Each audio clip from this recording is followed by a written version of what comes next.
बिस्मिल्लाहिर्रहमानिर्रहीम। अस्सलाम वालेकुम। मैं हूं खुर्रम इब्न शब्बीर और आप देख रहे हैं डिजिटल आवाज़ न्यूज़, जहां नज़र ना जाए वहां से ख़बर लाएं। आज हम बात करते हैं जी कि डीजीआई एसपीआर की प्रेस कॉन्फ्रेंस के बाद जो आफ्टर शॉक हैं उस पर गुफ्तगू करेंगे कि इमरान खान ने ट्वीट की थी और उसके बाद जो है ना आके उनको प्रेस कॉन्फ्रेंस करनी पड़ी, डीजीआई एसपीआर को प्रेस कॉन्फ्रेंस करनी पड़ी। और डीजीआई एसपीआर की जो प्रेस कॉन्फ्रेंस थी वो बहुत सख्त किस्म की प्रेस कॉन्फ्रेंस थी। उसमें बहुत सारे जर्नलिस्ट ने क्वेश्चन किए थे, उनके आंसर भी किए गए। उन क्वेश्चन में मंसूर अहमद का जो क्वेश्चन था वो बड़ा बेहतरीन क्वेश्चन था कि आज आप जिस शख्स को सिक्योरिटी थ्रेट करार दे रहे हैं तो क्या 5 साल बाद आप यहीं पे खड़े होंगे और कहेंगे कि जी नहीं, हमने जो कहा था वो गलत था, वो सिक्योरिटी थ्रेट नहीं था। तो किसी सियासतदान को, इतनी बड़ी पार्टी के लीडर को जो इस वक्त ये क्लेम करते हैं कि वो पाकिस्तान की सबसे बड़ी सियासी पार्टी है, उनके लीडर को ये कह देना कि वो सिक्योरिटी थ्रेट है, तो क्या ये दुरुस्त होगा? इस पे भी बात करेंगे। और बात करेंगे, बहुत सारी गुफ्तगू है जी जिस पे हम बात करेंगे। बात का आगाज़ करते हैं सबसे पहले जी के जो प्रेस कॉन्फ्रेंस हुई और उस प्रेस कॉन्फ्रेंस में इमरान खान को ज़हनी मरीज़ करार दिया गया और इस पर बड़ा वावेला मचा और बड़ी ही बड़े एक किस्म की कंपेन चलाई गई। और पीटीआई की जानिब से ये कहा गया कि जब भी कोई इमरान खान के ख़िलाफ़ आके बात करता है फिर उसके बाद कराची से लेकर खैबर तक जो है इमरान खान के हक़ में लोग बोलना शुरू हो जाते हैं। और यकीनन बोलते होंगे लोग, वो सारे के सारे पीटीआई के ही लोग होंगे। अब मैं बात को स्टार्ट करता हूँ ट्वीट से। इमरान खान ने एक ट्वीट की जिसमें उन्होंने आसिम मुनीर को ज़हनी मरीज़ कहा। जब इमरान खान की ट्वीट हुई और उन्होंने आसिम मुनीर को ज़हनी मरीज़ कहा तो उस वक़्त ये एक्शन क्यों नहीं लिया गया? उस वक़्त ये बोला क्यों नहीं गया कि क्यों एक ऑन ड्यूटी जनरल जो फील्ड मार्शल है इस वक्त, जो पाकिस्तान का सबसे बड़ा और कामयाब तरीन जनरल कह सकते हैं, जिसने इंडिया को भी शिकस्त दी और इंडिया को शिकस्त ऐसी दी कि पूरी दुनिया में पाकिस्तान का डंका बचा। और उनके बारे में आप जो है ना सोशल मीडिया पे या एक्स पे ट्वीट करते हैं ज़हनी मरीज़ की, तो एक रिएक्शन तो आना है ना कि आप एक उस फौज के ख़िलाफ़ बात कर रहे हैं जिस फौज ने पाकिस्तान की साख को बहाल किया। और आप लोगों ने ये भी कहा जी कि पाकिस्तान डिफ़ॉल्ट कर जाएगा, पाकिस्तान ख़त्म हो जाएगा, हम नहीं तो पाकिस्तान नहीं। लेकिन अब पाकिस्तान एक दफ़ा फिर अपनी पोजीशन पे आना शुरू हो गया है। एक दफ़ा फिर दुनिया में पाकिस्तान की इज़्ज़त उसी तरह होना शुरू हो गई है जैसे पहले की जाती थी। तो इमरान खान की तरफ से जो ट्वीट किया गया उस पर एक्शन आया और फैसल वाडा जो हैं उन्होंने आज भी कहा कि सख्त किस्म का एक्शन हो सकता है जी। सोहेल अफरीदी जो है मुलाकात के लिए आएंगे और मुलाकात जो है वो नहीं हो सकेगी, इस पर भी उन्होंने कहा है। और उन्होंने ये कहा है कि उनको पहली जो रुकावट है वहाँ से रोक दिया जाएगा और अगर वहाँ वो रुकेंगे नहीं और कोई एक्शन करेंगे तो फिर अगर बदमाशी करेंगे तो सख्त किस्म का एक्शन होगा।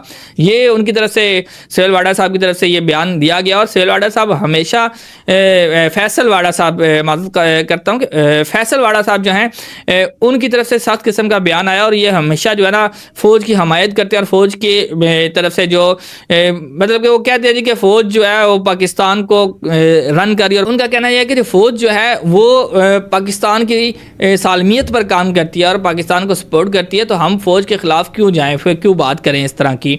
तो वज़ीर आला KPK के जो सोहेल अफरीदी साहब हैं और सोहेल अफरीदी साहब ने भी कहा कि वो मुलाकात करेंगे और उन्होंने जो अपनी प्रेस कॉन्फ्रेंस के मुकाबले में कह रहे हैं या उसके आफ्टर शॉक के तौर पर उन्होंने जो तकरीर की एक जलसे में और उन्होंने बड़े ज़ोरदार किस्म का एक किस्म का ये समझ लें कि उन्होंने एक किस्म की धमकी लगा दी कि हम जो है ना इमरान खान को आज़ाद करवा के रहेंगे या हम ऐसा करेंगे या ऐसा करेंगे, जैसा कि वो करते आ रहे हैं, पिछले कई अरसे से करते आ रहे हैं। PTI ने बहुत अरसे से ये शोर और गुल मचाया है। और अब इसमें ना बात ये आएगी, जो प्रेस कॉन्फ्रेंस हुई उस प्रेस कॉन्फ्रेंस में बहुत सारे जर्नलिस्ट ने सवाल किया, मैंने मंसूर साहब के सवाल का भी जिक्र किया। वहीं पे एक और तज़किरा करते हैं जो हामिद मीर साहब हैं। हामिद मीर साहब ने अपने व्लॉग में बहुत सारी बातें की और उन्होंने फिर साथ ये भी कहा जी कि हमने ये जो बातें की हैं इन बातों का आप सोच रहे होंगे कि वो प्रेस कॉन्फ्रेंस में जाके सवाल क्यों नहीं किया आपने, सारे ने सवाल किया और आपने सवाल क्यों नहीं किए। तो हामिद मीर साहब ने कहा जी कि मैंने हाथ खड़ा किया, 2-3 दफ़ा हाथ खड़ा किया, लेकिन मुझे सवाल करने का मौका ही नहीं दिया गया। क्यों नहीं मौका दिया गया?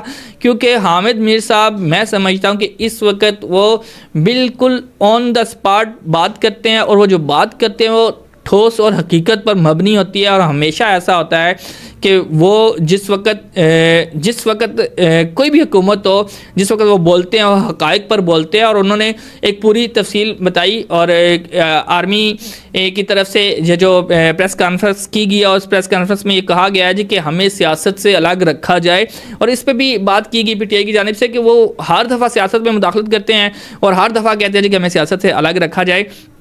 यहाँ हामिद मीर साहब ने जिक्र किया, कहते हैं जी कि आर्मी जो है या इस्टेब्लिशमेंट जो है, वो फ़ौज जो है वो सियासत में इन्वॉल्व नहीं होना चाहती। सियासतदान उनको ख़ुद इन्वॉल्व करते हैं, ख़ुद इन्वॉल्व करने की कोशिश करते हैं।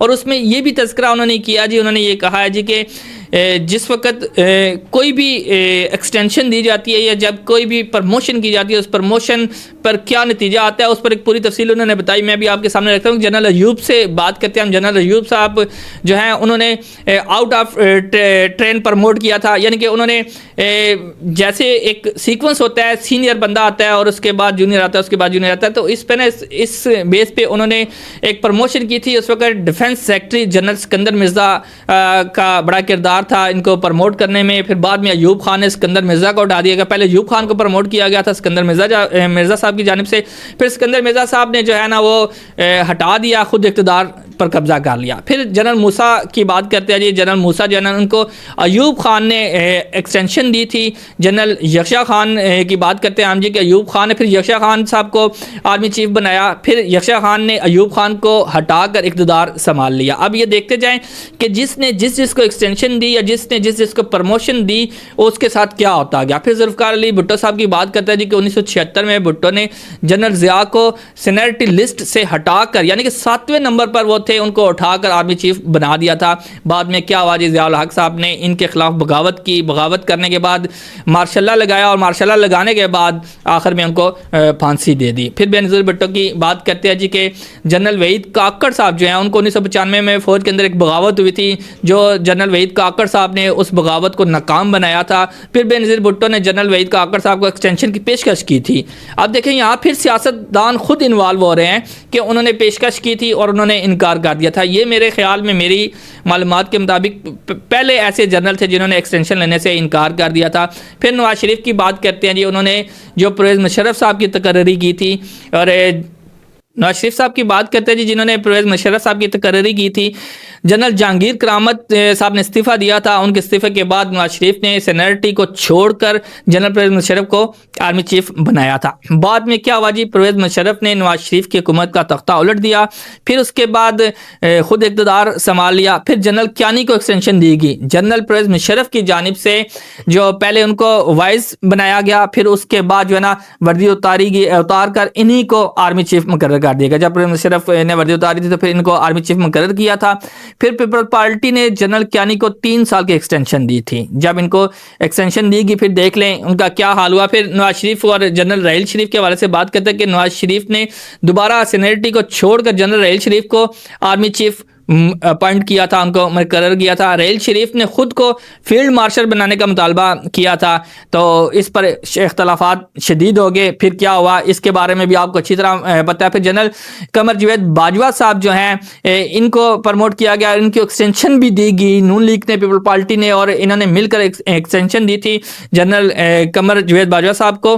और इसमें क्या हुआ था कि जिस वक्त इमरान खान को लाया गया तो उससे पहले जनरल कमर जावेद बाजवा साहब जो है, ये शहबाज शरीफ का कहना है। शहबाज शरीफ ने ये कहा जी कि मुझे इन्होंने कहा था जी कि अगर आप नवाज शरीफ के अगेंस्ट हो जाते हैं तो हम आपको वज़ीर आज़म बना देते हैं। तो इन्होंने कहा जी कि मैं नवाज शरीफ के अगेंस्ट नहीं होता। तो फिर उन्होंने इमरान खान को प्रमोट किया और इमरान खान को लेकर आए। ये ऑन द रिकॉर्ड मौजूद है, शहबाज शरीफ की ज़ुबानी ये चीज़ें मौजूद हैं। राहील शरीफ की बात करते हैं जी। जब राहील शरीफ के बाद नवाज शरीफ ने फिर सीनियरिटी छोड़कर बाजवा को आर्मी चीफ बनाया था। फिर बाद में नवाज शरीफ, इमरान खान ने, बाजवा और इमरान खान और जरदारी साहब ने, इन्होंने मिल के एक्सटेंशन दी थी। एक्सटेंशन जब दी तो फिर उसके बाद के हालात क्या है अभी तक आपके सामने है। अभी क्या चल रहा है, क्या हो रहा है, और ये सारे के सारे मामला जो हैं वो सियासतदानों की बेस पे हुए हैं। इन सियासतदानों ने खुद इन्वॉल्व होकर ये काम किए हैं, तब जाके ये मामला बन रहे हैं। आर्मी ने खुद आके किसी को ये नहीं कहा कि हमें ये किया जाए, अगर कहा भी है तो ये सारे सियासतदान इकट्ठे होके उसको इग्नोर कर सकते हैं ना, उस बात को डिनाई कर सकते हैं, लेकिन ये नहीं करते। उसकी वजह क्या है, इमरान खान जब इक़्तिदार में था तो उस वक्त आर्मी सबसे मजबूत थी, फिर आर्मी को मानने के लिए उन्होंने बड़े बड़े दावे किए थे। और जिस वक्त नवाज शरीफ इक़्तिदार में था, अब हर दौर जितने भी दौर हैं, सियासी दौर जितने भी है, वो उठा के देख ले, जो अपोजिशन होगी ना वो आर्मी के अगेंस्ट होगी, और जो इक़्तिदार में होगा वो आर्मी के हक में होगा। जैसे अब नून लीग आर्मी के हक में है, इससे पीछे जाएं तो क्या नवाज शरीफ का ये कहना था ना कि मुझे क्यों निकाला गया, नवाज शरीफ ने कहा था। अच्छा, अब नवाज शरीफ ने ये कहा कि बाजवा यानी कि उन्होंने नाम नहीं लिया, उन्होंने ये कहा जी कि जिन्होंने इमरान खान को इक़्तिदार में लाया था उनके खिलाफ एक्शन होना चाहिए। फिर इस पे हामिद मीर ने एक बड़ी बेहतरीन बात की कि उस बंदे पर भी जो है ना एक्शन होना चाहिए ज़रूर, लेकिन जिसने उसको एक्सटेंशन दी उस पर भी एक्शन होना चाहिए। अब जनरल बाजवा साहब को किसने एक्सटेंशन दी थी, ये सारे मिला के इन्होंने एक्सटेंशन दी थी, तो इस पर भी एक्शन होना चाहिए। तो आइन के हवाले से भी कुछ बातें की गई और बड़ी ही लंबी किस्म की एक तकरीरें चलती रहीं। अब जो प्रेस कॉन्फ्रेंस हुई उसके बाद के जो आफ्टर शॉक्स हैं अभी और भी आएंगे। आज की जो मुलाकात की टाइमिंग है वो शाम की है, जिसमें वकला ने भी मुलाकात करनी है। वकला की मुलाकात तो मुमकिन है हो जाए, लेकिन अगर वकला ने मुलाकात के बाद बाहर आकर सियासी बयानिया दिया तो फैसल वाड़ा के मुताबिक उनको भी दोबारा नहीं मिलने दिया जाएगा। ये थी जी आज की गुफ्तगू और आज का प्रोग्राम। मिलते हैं अगले प्रोग्राम में, मुझे और मेरी पूरी टीम को इजाज़त दीजिएगा। अल्लाह हाफिज़।